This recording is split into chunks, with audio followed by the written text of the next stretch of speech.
please. A narrative is a story. Narrative, a fictional story. You can make up all of the events. Personal narrative is a true story about an event that happened in your life. Okay. In this narrative of fictional story, then there is personal story. Which one do you prefer to read? Uh, Maybe personal narrative. Personal. Why do you prefer that? Well, you have more chances of connecting with the personal narrative than the fictional narrative. You feel there is more genuinity in that, right? When it comes Yes. to a fictional, you feel sometimes there is more room for imagination rather than reality, right? Okay. Now the order, you see, this is very important, my dear. Whenever you do the personal narrative, make sure that you follow this. See, we all can write stories. We all can. I mean, not all. If you're having a good skill of language, of course, you can put it into words. But there are certain technical things that we must be very much be careful about. So when you write this for an examination, for any kind of evaluation, then of course these things will be taken into account. If you're writing it for just for publishing somewhere and all, that is a different case. But when it comes to an examination or a evaluation, they will go into these details and you will have to stick on to this format. First, you have a beginning. In the beginning, what is being done? Introducing the characters and the place. Place is the setting. Okay. So, where it is being happening, who are the characters being involved in the narrative, all this should be introduced in the beginning. Now you have the middle. In the middle you have the events happening. Okay. As I told you, in the middle you must first say about the what the problem is, and then give a hint about how it can be solved. Keep the events progressing forward. Let us sequence the events.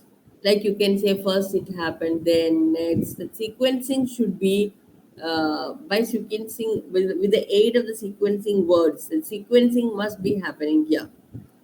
And you have the result or the following action.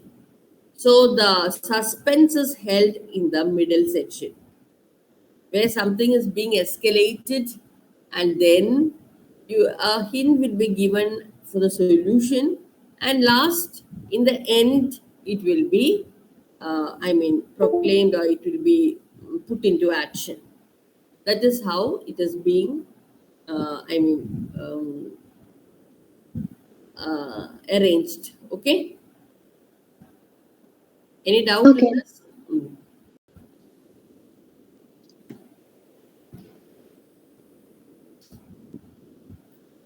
Tell a fictional story. Write the events in order.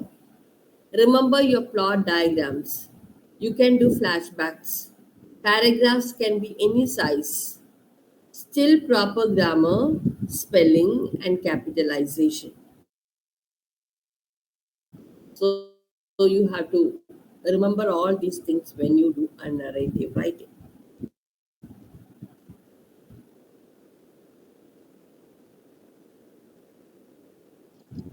Now, what about narrative writing? The dialogue is when the character speaks, so the dialogue can reveal like the character of like the uh, I What? don't know how to Okay, the say. characters, you can go into an in-depth research of the character through the dialogues, right? The characters are being evolved through the dialogues. Am I right? Yes. What each speaker say, each character say is accountable. It's not, they're not saying for saying sake. For example, have you read any of the plays of Shakespeare? What? Have you read any of the dramas or plays of Shakespeare? I don't think so. No, you have not read, right? See, in that, the Shakespeare, he is the father of English drama, the great dramatist. In Shakespeare's when you talk about what should I say, drama, of course, we can't avoid Shakespeare and his dialogues, my lord. Each word that characters say has that kind of weightage. Really, it actually it is like drawing the picture of the character. The character gets evolved through the dialogues. Dialogues are very, very important. In dramas, you can see a constant usage of dialogues, but in when you come to a fiction, you can't see a constant use, right? Did you understand the Yes. difference between a drama and in narratives? What happens is mostly it is narration, but in between you have the glimpses of dialogues. Those dialogues are very, very important in helping you understand deeply about the characters, because mostly what happens is the things being narrated must be from somebody's point of view, but you feel like when the character himself comes in front and speaks out, of course you get something to know about the character without any influence of others and Yes, independent. with the dialogues, you can identify the character's feelings. Yeah, that's it. Correctly, genuinely, or you feel like okay, without somebody's influence, he comes in front and reveals himself to you. Okay, so the dialogues are very important, and you know how it should be written, right? How do you start? How can you make out that there is a dialogue in a fiction or in a narrative? Well, in fiction or narrative, you uh, I mean, in the put structure, there must be some difference, right? yes. It must be in the direct speech format, right? Or like in drama, you put like the the two dots and then the person Yeah, speaks. But that. in fiction, you only put the double quotes. Yeah, and maybe sometimes it's not necessary that it should always come in that form. Sometimes it may be in the indirect speech also. Okay, that is a difference between a drama and a narrative. See, in drama, you have everything in the direct speech. That is, you have that, the two dots, as you said, the Indian, and then comes a dialogue, right? But in a narrative, it can be even you can say, like, John said that he was not like that. Did you understand? That indirect Yes. form usage also can be used in fiction, which is not possible in a drama.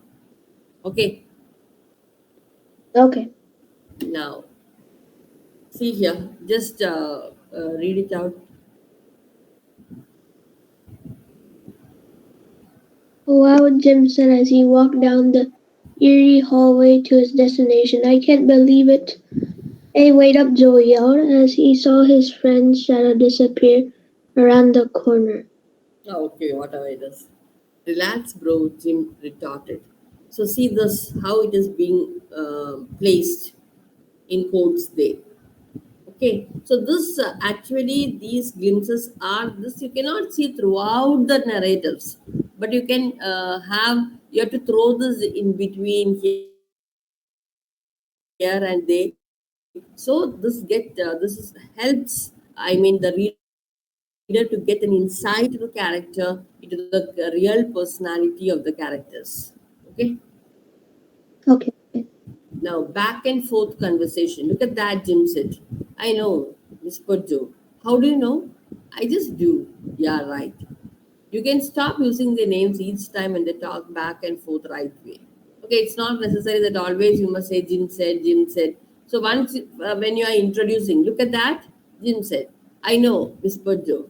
How do you know? So that you need not say Jim asked. It is understood. Okay, you can take that kind of liberty when if there is a flow of conversation between characters. Every time you need not mention the name. Okay, but at Okay. the same time, you make sure that there is no confusion regarding who said this. Now here you see, you just understood, right? I look at that. Jim said, "I know," whispered Joe. How do you know? So who must be asking that question? If it is evident that it must be passed by Jim only, right? Yes. I just do. Yeah, right. Now. Continue talking. No capital letter if you continue after your right. I said or Joe said. Sir, I said to the officer, the kid just broke his arm. Okay.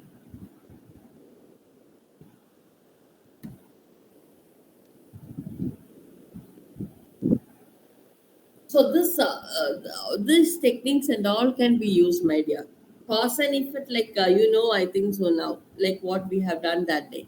Chronological order, that is like sequencing things, events that go in order.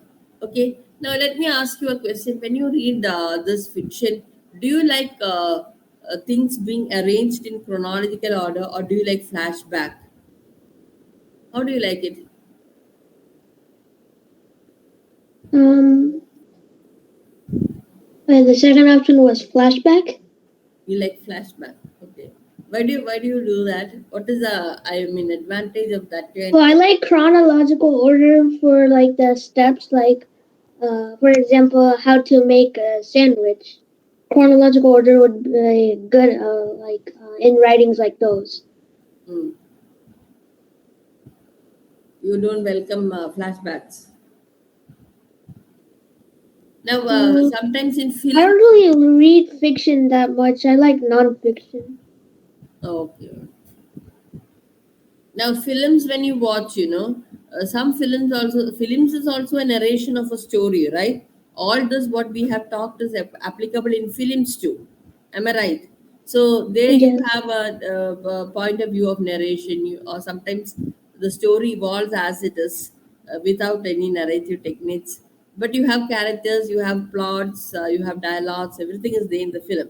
Now, see, sometimes in the films you can see it happens in a chronological order. You see they first show you the younger age of the hero, then he's growing up, then the story comes out like that.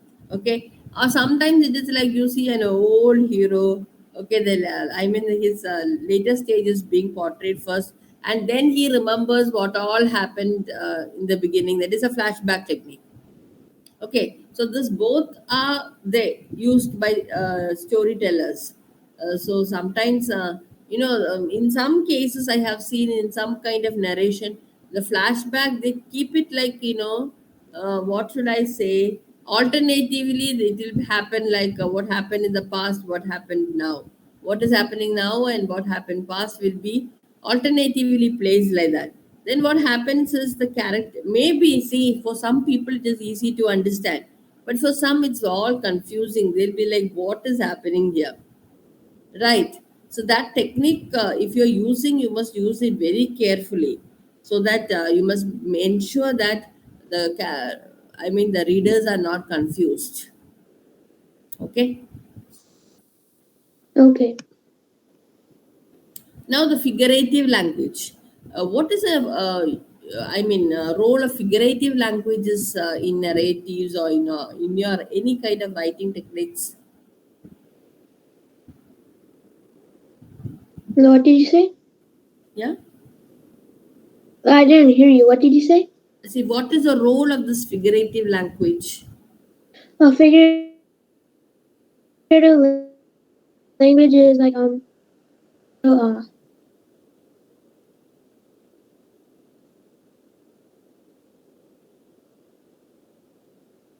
outside. Yeah, it actually if you are writing it from examination point of view, you can actually throw light on its skill. Now see here simile. She was like a tiger on the court. That like word, direct comparison. Metaphor, she was a tiger. Hyperbole, I'm so hungry I could eat a whole. I'm so tired I could die. So these are hyperbole, that is exaggeration. Saying something beyond your imagination. Alliteration, you know what is alliteration, right? Yes. It is a repetition of consonant sound, continuous repetition of consonant sound. See here, Billy, bought, bright, blue, BMW, B. Verbal sound is being continuously repeated. So it is alliteration. You can use this kind of techniques as well. Okay. Now see the point of view, what we have discussed in the beginning. The first person, Character is a narrator. Use I and we. If you are using it like this, it is first person narrative. Your second person narrative, when the narrator puts the reader in place of the main character, uses you. From the reader's point of view, he will be saying the story. Then it becomes second person narrative. Third person narrative, that is, only see the perspective of one character. Maybe you say Jim, and through Jim, you will be telling the whole story. Then it becomes third person narrative. Okay? Okay. Doubt in this? No. So this is something that you have to take into account when you are doing a narration. Am I going to do it with the first person? See, normally, first person and second person is better than the third person. Okay, Okay. it will be easy for you to identify.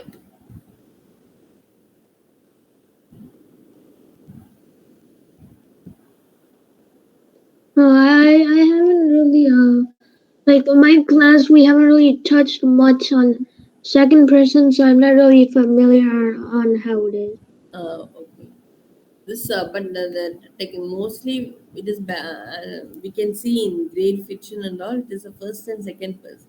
Third person, there must be some, you must be very much. I mean, that practice must be there so that the reader could identify every character. Otherwise, it's a problem. Character traits. Actually, the character traits you get through the dialogues of the character, and also, of course, from the point of view of narration.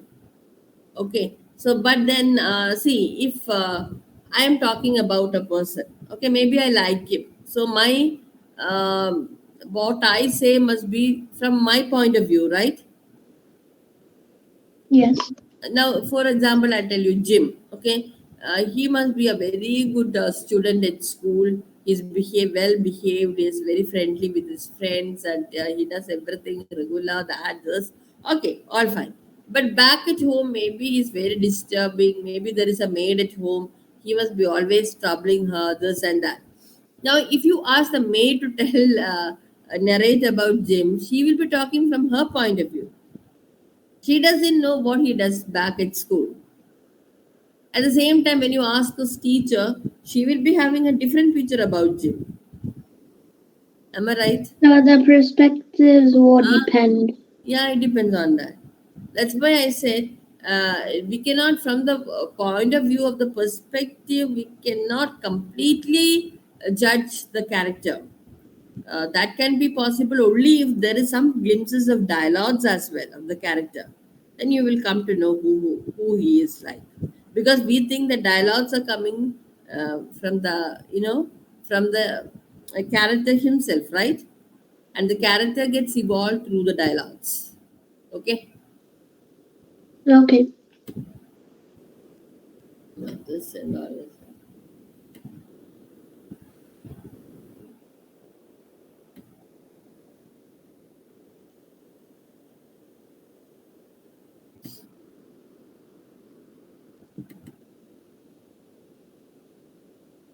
We'll just set up any points. Yeah. A narrative essay tells a story, even though the narrative essay has some same basic form as most of the academic essays. It allows the writer to be more creative than academic essay usually do. Several important elements that make up a story, as I told you, the setting. Okay, I forgot this theme. Theme is actually what the plot, okay, the basic idea of the story. And mode, the feeling or atmosphere that the writer creates for the story. It could be happy, hopeful, suspenseful, scary. Both the setting and descriptive vocabulary create the mood in a narrative. Okay, you have the characters, they are the people in the story, and they are affected by the mood. Plot, that is a story, what happens in the story, the sequence of events. Now, an effective narrative essay includes these elements: a thesis, a transition, a conclusion. Hmm? What is do you know? Do you know, can you identify this thesis, transition, and conclusion? Um, I think thesis is like the background information. That sense of direction. Okay, that is the okay, whatever it is. So like the flashback. Yeah, and transition. Transition is like maybe when the story As you said, the changes. background is given, and then you are connecting that to what is happening right now, right? That is a transition, and then last you have what the finally it is winded up. That is a conclusion. Okay. Okay. See, the introduction is very important because, as we have already discussed in the introduction, we introduce the characters, we introduce the setting, right? That both should be done in the introduction, my dear. So, in your introduction, make sure you introduce the character as well as the setting. And of course, there must be a narrative hook. Why do you think the narrative hook should be there? So that you can retain the interest of the reader. So, mostly what happens, when you take a book from the library, 2 or 3 pages you will read, and then if it is not interesting, sometimes you will throw the book away. Am I right? If you want to feel, if you want to feel like I want to read the whole book, sometimes you read the book at a stretch, in one stretch only, because maybe that suspense, that must be really, really great. So you should have a narrative hook also. Did you understand? Yes. So, which are the three main ingredients that you should have in the introduction? Did I introduce my characters? Did I introduce a setting? Setting means where it is happening. Some that atmosphere can be elaborated in a few words. It's not necessary you should have it in 3 or 4 sentences. One sentence is enough about it. But do have that. And the third one, finally, a narrative hook must be there. Okay. Okay, oh, you went off with that. The main idea, okay, the body, the sequence of events you can see in the body. The problem, what some problem will be there, that problem should be introduced here, and a hint should be given as how it is going to be solved. But that solution you will do only in the concluding part.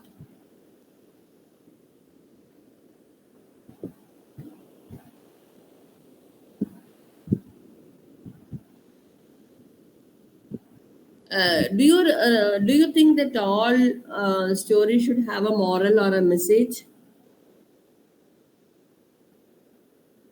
Some stories are just for entertainment. To entertainment. So you think that all stories are, the messages are delivered for entertainment. Well, not all are for entertainment, but some are. So because they're for entertainment, they don't carry much of a moral, but they still can. And not only this, moral or say sometimes it can even have a prediction or a revelation also. Like what is going to happen next year. Just like a warning or something like that. That also is possible. Okay. Okay. Just take a note of this, okay? There are three elements in an effective narrative essay or whatever it is narration. A thesis that sets up the action in the introduction, transition sentences that connects events and help the reader follow the story, then a conclusion that ends the story action and provides a moral or revelation. Okay. Once again, let me wind up all the things. First, you have an introduction. In the introduction, what are you supposed to do? Introduction of the character, introduction of the setting, and a narrative hook should be there. Then you have the body of the narration. In this body, what are you supposed to do? You will have a sequence of events, right? There you have transition sentences connecting what the events, and then the problem. if there is a problem, that problem should be that falling action. I mean, the rising action. The rising action happens in the body, and then you give a hint for the solution, how it can be solved. A hint should be provided there, and then in the concluding section, you have what the conclusion. I mean, the solution is being found for the problem. It is being revealed in the revealed in the concluding section. Now, the character dialogues mainly happen in the body, the middle section, because that is a space where you can really go in depth into the character. When a problem happens, only actually the characters will start talking. When you get an opportunity to see the true face of the character. Okay. Okay. Now, can you do a narrative? Don't go for a big one, a small. It can be a narrative, a personal narrative, or an imaginative narrative.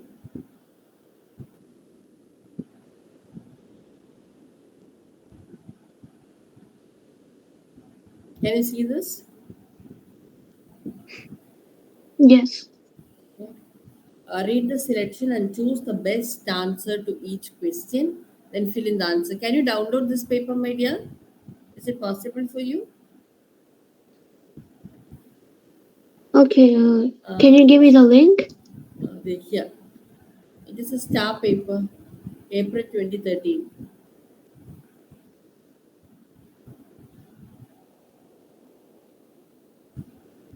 Okay.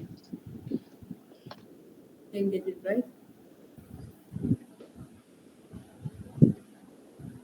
Paper 20 April 2013. Star English 2. Okay, the writing section. Only the grammar section we are seeing. Okay. Okay.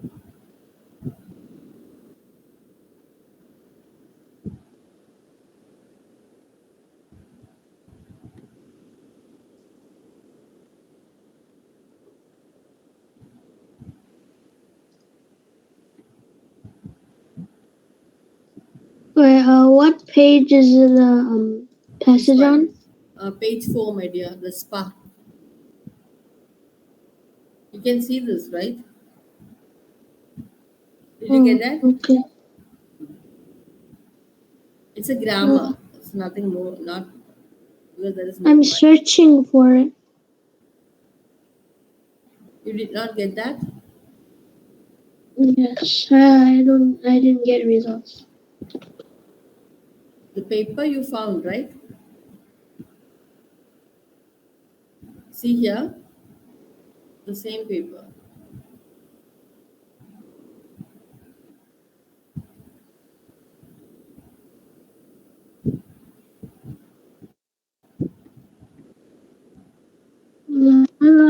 I can only get the answer keys. And I just came from here. See this one. Please see this, okay? The first sentence, we will see sentence by sentence. Just have a reading first. Then we'll see sentence by sentence. Okay. Hmm.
Can you go down a bit?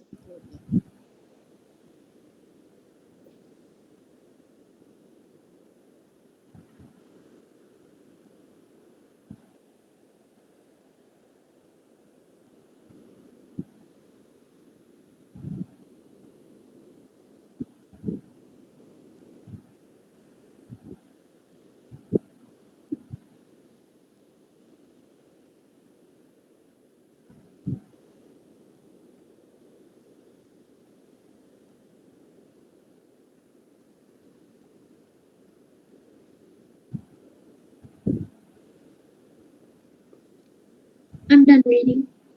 You're done. Okay. Now see the first question there.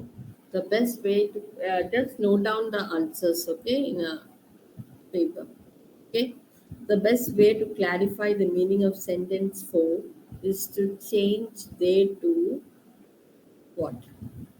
Okay, so you see the sentence 4, just have a look at sentence 4 here. They try. Says they tried to hide how bad things were, but I was too old to be fooled.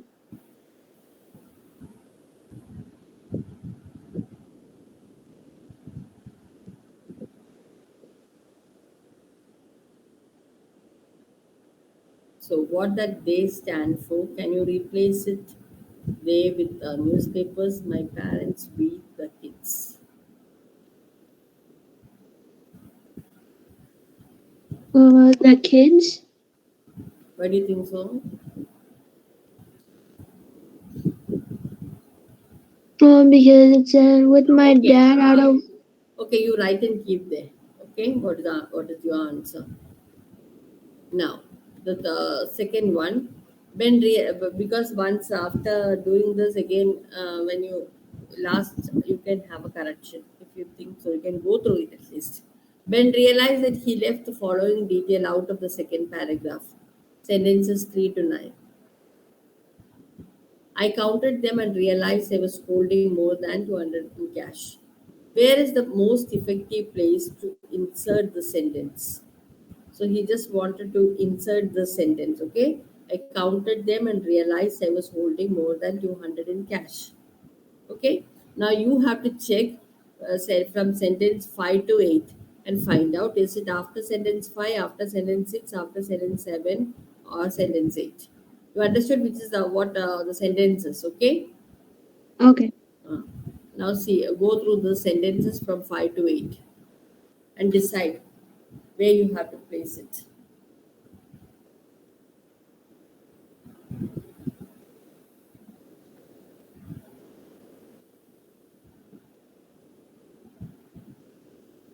Maybe sentence 6? After sentence 6, right? Yes. Okay, note down and keep there. Okay. Now the third one, the transition from the second Wait, paragraph. what letter was sentence 6? Okay, okay, I'm sorry.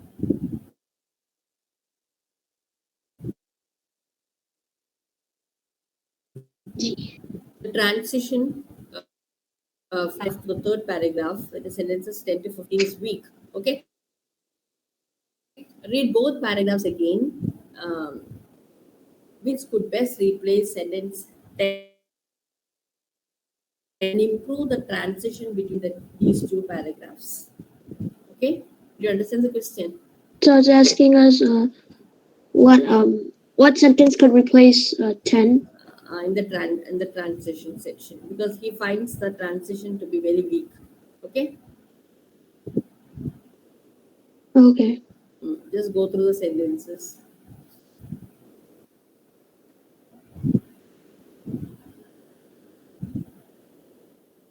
So A says suddenly it was obvious that we all had a lot that we needed to talk about. B says the stranger had given us cash, something our family had been without for a very long time. And C says soon we began talking about what the note had instructed us to do, pay it forward. And D says we wanted to think of some unusual ways to help others. Yeah.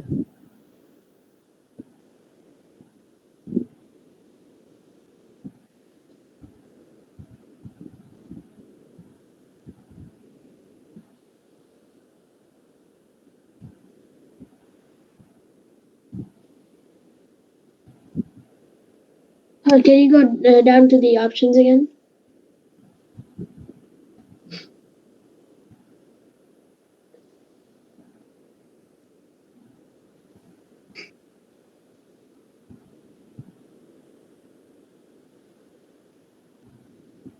I think B. You have gone through third and third. I mean the second and third paragraph correctly, right?